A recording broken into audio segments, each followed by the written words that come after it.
Alright, this here is actually pretty cool. I got the search bar showing on purpose so you know where to go. It's swghevents.com. This is already a strategy guide, if you will, on Galactic Conquest. I mean, it's not even out yet, and they're already giving us like a strategy guide, which is pretty cool. Before we get into it, there's this annoying pop-up ad at the bottom for Trident. I tried to dick around with getting that to go away, and I can't get it to go away, so I guess we're gonna have to deal with seeing that. Anyway, the standard picture that you've seen a million times. Now let's get into it. It says, we recently sat down with some of the developers that worked on Galactic Conquest to talk about the new game mode coming to SWH. This guide is everything we know about Conquest and some of the intentions behind it. About Galactic Conquest. Galactic Conquest is a new game mode heading to Star Wars Galaxy of Heroes, which allows a player to participate in a PvE event that takes place over a couple of weeks. In the event, you will lock in a difficulty and play multiple sectors while choosing a path of nodes that is comprised of enemies, data discs, which are those green things, and consumables, which are blue things. Each sector also has unique feats that reward conquest keycards, those blue things, for completing them. The map has a fog of war in place that only allows you to see 2 nodes ahead. This allows you to plan which enemies you want to fight and which nodes you want to visit for data discs or consumables. Alright, so does this allow you to, like, see ahead, though? You know what I mean? Like, if you have to choose a path to go, do you at least know what you're getting into, or you're just gonna blindly choose a path like, I hope this way's better? During a Conquest event, you will play as far as you can, and at the end of the event, you will be able to collect your reward crate, depending on how many Conquest key cards, blue things, you earned for that event. Once you reach the point where you can't keep going, you are effectively stuck. You can still go back to previous events and try to 3-star them, or do feats that you may have skipped. Also, your roster isn't locked during Conquest, so you can move mods or gear and level characters if you need to. So this is kind of an idea of what it's like. Shows you that you got Phoenix enemies, yada yada yada. Conquest map nodes are dynamically generated. You will most likely not be fighting the same opponents on the same node as another player. This means you won't be able to go to YouTube or Reddit and find the best way to min-max your sectors. Everyone is on their own for the most part. Data discs, green things, draw from a group of options, so while you may have a chance at getting the same data disc as another player, you may get completely different ones. The bosses and map layout, however, will be the same for everyone. Alright, so what was this saying? This means that you won't be able to go in blah blah blah. Data discs draw from a group of options, so while you may have a chance at getting the same... What does that mean? You can get the same one, but you're gonna get something completely different? What does that mean? Like, you'll have the same type of reward crate, but something totally different in it? I guess that's kind of cool. I don't know, could be annoying, could be cool, I don't know, we'll have to see. One thing though that I said before when we were first hearing about this is I was wondering if this is going to be like a single player game mode or something like a territory battle but outside of your guild, but it sounds like it's a single player thing, so that's pretty cool. Difficulty. Normal mode will be available at level 85 and recommends 2 million GP. In normal mode, you will battle against G12 to Relic 3 enemies, with each sector increasing in difficulty. Hard mode will open at 4 million GP required. You will start at Relic 4 for Sector 1 and Relic 8 for Sector 5. Once you lock into a difficulty, there's no backing out for that event. Each difficulty has a series of sectors that you will battle through with a boss at the end of each sector. Depending on your GP and characters, the sectors should be fairly balanced and a player should be able to get through it one way or another. I don't know about that. That came out weird. I don't know about that. They're saying how they're going to put Relic 8 characters, well... I don't know, maybe they're saying, well, if you're making it there, then you might have Relic 8. I don't have anybody Relic 8. I only have like 2 Relic 7s as it is, so I don't know about your idea with it should be balanced and everyone blah, blah, blah, blah. Anyhow, for instance, you shouldn't hit a wall of Galactic Legends or something unreasonably hard. Should say unreasonably hard. It may take some theory crafting and data discs and consumables to do it, but it should be possible to make it. That being said, not everyone is intended to complete the entire event every single time. Conquest will initially launch as an exhibition series and may change from month to month. The initial Conquest event will force every player to start on normal difficulty. This allows everyone to start and learn about the event and be able to judge the difficulty and rewards provided from it.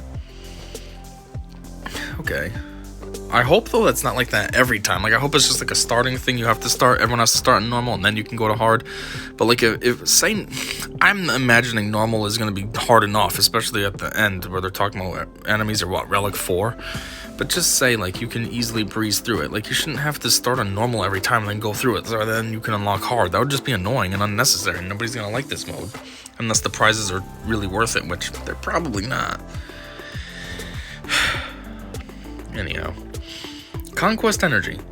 Attempting a node will require a new type of energy that is specific to Conquest.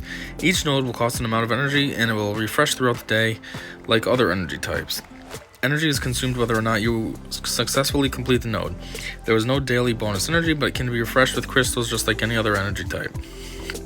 Well, that sucks. I thought this was going to be like a stupid Galactic Challenge or something. I was ready to make a video on this when it came out, just to see what it's like and show everybody, but if I gotta use energy, that's annoying. Conquest Credits. One of the new currencies in the game is the Conquest Credits.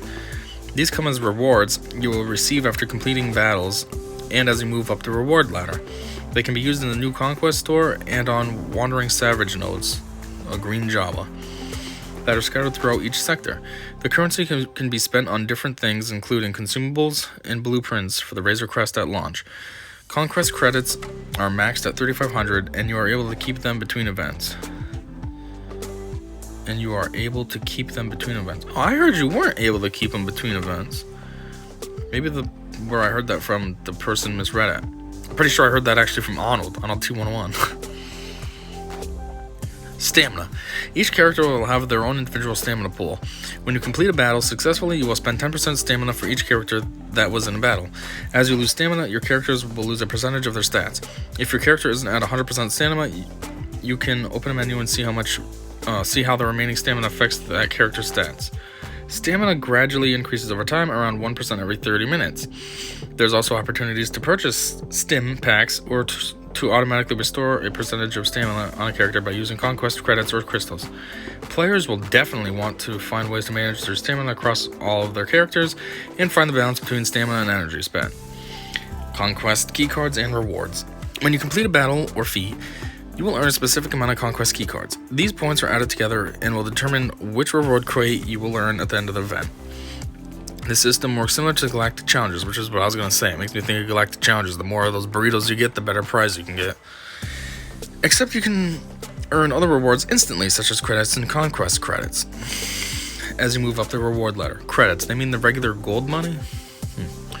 In order to get the last reward crate, you will most likely need to 100% the entire Conquest event, meaning 3-star all battles and complete all feats. For most players, this will mean going back and redoing anything that you couldn't max the first time. Each difficulty, normal or hard, will also have different rewards in the crates. Hard mode should have more gear and rewards geared towards what endgame players are looking for. Likewise, normal mode should have the gear that earlier game players are looking for. Before you lock in a mode, you can look at both reward ladders and see what rewards they offer. So when choosing a difficulty, you will likely want to look at the reward ladders of each difficulty and determine which difficulty has the rewards and gear you care most about. Okay, so that sounds like it answers my question from before. We all have to do it the normal mode one time just to kind of break it in and get familiarized with the game mode, but then after that you can choose, because right now it's saying like choose, you can choose. So that's cool. Data disks. Along your way through each sector, there will be nodes that allow you to choose one data disk out of a few for free. Data disks can increase your stats or perform other mechanics to your characters. They will apply stats and mechanics at the same time as abilities do, not before mods, and they do stack. You can judge the effect of the data disk as if they are character abilities. We already went over this. This was considered the spoilers in that video that I made. It says though, not before mods.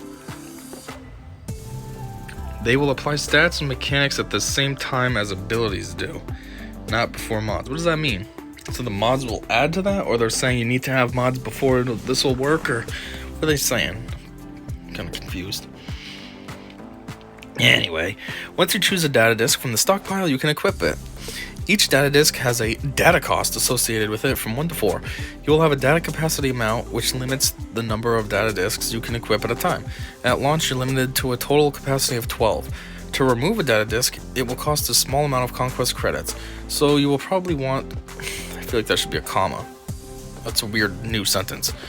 So you will probably want to find out to find the most versatile data disks you can find that works for a variety of your roster, as opposed to getting data disks specific for one team. Wait, what? I'm not sure. When choosing a data disk, you shouldn't just assume the higher cost data disk will be the best one. The one cost data disks can be a lot more flexible and could have a higher impact mechanic. If you're able to stack some of the lower cost data disks, you may end up with a better outcome than you would a 3 or 4 cost data disk. With that strategy though, it will take a longer time to collect the data disks you need. Remember, they're random, so it can be riskier. Data disks will likely be very important to your progression through Conquest and may allow players to use squads they don't normally use. It'll be interesting to see some of the interactions with the data disks. For a complete list of possible data disks, visit the Wiki Conquest page. Huh. I didn't know there was something even more in-depth like that. Consumables. Consumables are another new concept to the game. These are items you can purchase with Conquest credits or crystals and can help you during a Conquest event. They are available from Wandering Scavenger merchant nodes, the green Java, that appear on the Conquest map as well as in the Conquest store. If a consumable has a max duration amount, 2 or 4, it is per successful battle. Consumables do not carry over from event to event, so you'll want to make sure to use them before the event ends. So you can have things like this: defense penetration, overcharge, mending. Currently, some of the types of consumables are boosters. These consist of items that can increase your stats, such as tenacity or critical damage. Med packs, these can offer protection or health for a certain number of battles. Stim packs, they can recover your stamina by 1%. Do they mean a percent, or do they just mean a percentage? And they just forget the idge part. Tech can apply abilities to allies or enemies for a certain number of battles. For a more complete list of possible consumables, visit that again. The Razor Crest. The Razor Crest is one of the rewards from the initial Conquest exhibition events. The ship will be available in Conquest reward crates at varying amounts and can be purchased from the Wandering Scavenger nodes with Conquest credits on the map randomly. It sounds like this type of release may be similar to how Queel and IG-11 were released with Galactic Challenges, with the goal of the Razor Crest eventually being available in other ways, like shipments or on a node. Wrapping up. Overall, this new mode appears to be one of the most ambitious game modes that CG has ever made. In the future, we will likely see changes in maps, feats, nodes, requirements, and more. It appears that a lot can change between events, not to mention what else can be built onto Conquest. It's definitely one of the most flexible nodes they've built with a lot of promise. Be sure to join this and blah blah blah blah. Okay, I'm not doing their suggestive selling. So yeah, that looks like that's what we got. A lot more information from this thing, which is kind of cool. A little less blind going into this, huh? Anyway, that's it. Clearly, I'm done reading the thing. So until the next one, you already know. I said see ya.